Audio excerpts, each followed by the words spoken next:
Welcome to Crystal Racing. You've heard the news. Daniel Ricciardo has returned to Formula One with AlphaTauri. Of course, there are some huge implications of course. I'm going to go through it all with my special casting couch members. There we are, yes. The Red Bull Academy is sitting in front of my eyes. The gorilla here is Max Verstappen. He is firmly safe in the seat. He is doing everything Herbert Marko, Adrian Newey, and Christian Horner want him to do, win races, and he's only lost 2 of them. Over here, the Charmander is Daniel Ricciardo. He's had some amazing performances. He has 8 race wins to his name. But of course, his stint at the similarly coloured orange McLaren team was a disaster, and he's back in the hot seat at AlphaTauri. I'm going to talk about AlphaTauri in a bit. Over here is another veteran driver, Sergio Perez, who has been having an up and down season. 6 race wins, plenty of podiums, but poor performances in qualifying in the past 5 races. Over here, the dog, corduroy dog, is Nyck de Vries, 28 years old. Formula E champion, Formula 2 champion, but he's now been booted out. I will say, though, if Lewis Hamilton decides to retire at the end of this year, he could, and Alex Albon gets called up to replace him, he could get a seat at Williams, but he'll probably have to fight Mick Schumacher for that seat. And then, of course, over here is this very innocent-looking dog. It's Yuki Tsunoda. He'll be getting paired up with, of course, Daniel Ricciardo, now his teammates AlphaTauri. Of course, between Daniel Ricciardo and Yuki Tsunoda, of course, whoever wins this teammate battle will probably get a seat at a Red Bull Junior senior team, but of course, in Yuki's case, he might well just be kept on for another year at AlphaTauri if Red Bull decide that Sergio Perez is actually doing a good enough job to stay on for 2024 and fill out his 24 contract.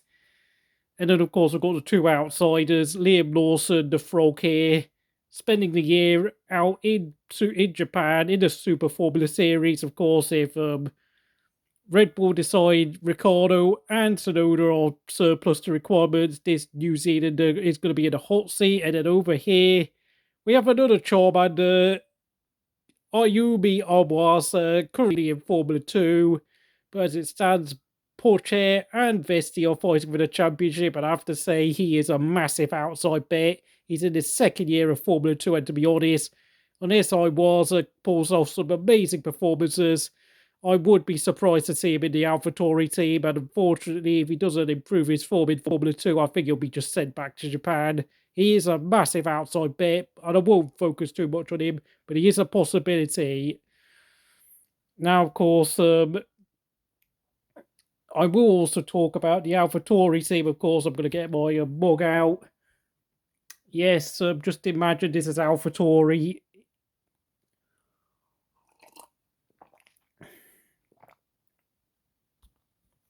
I beg your pardon. This is AlphaTauri. Just imagine, of course, with Red Bull rumoured to be selling a team for in the near future. I mean, just imagine if, let's just say, MG decide to buy out the team.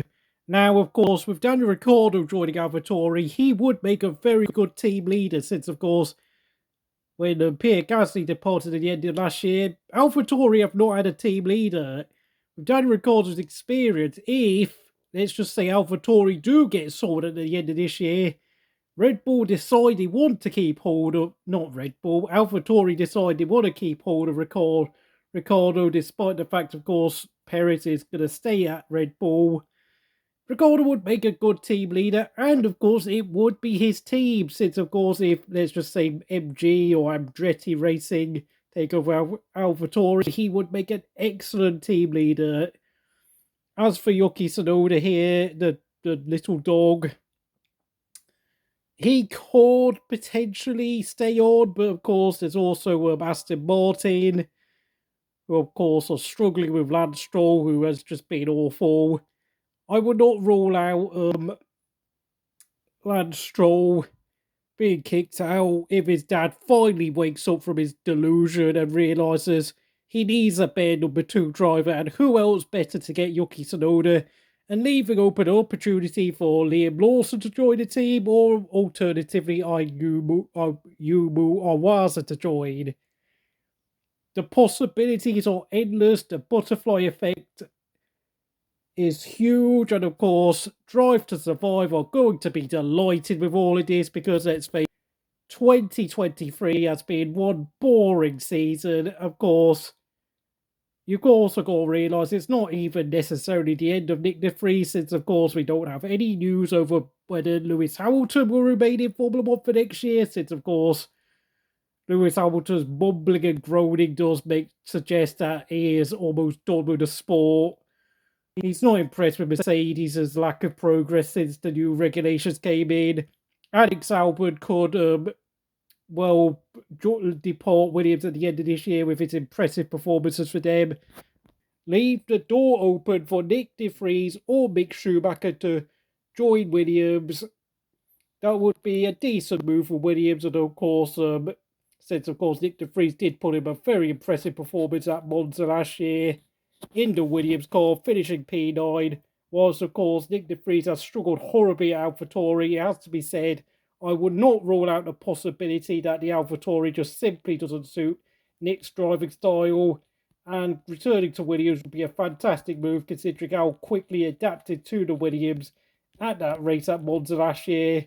If you enjoyed this, please like, subscribe to Crystal Racing, and over and out.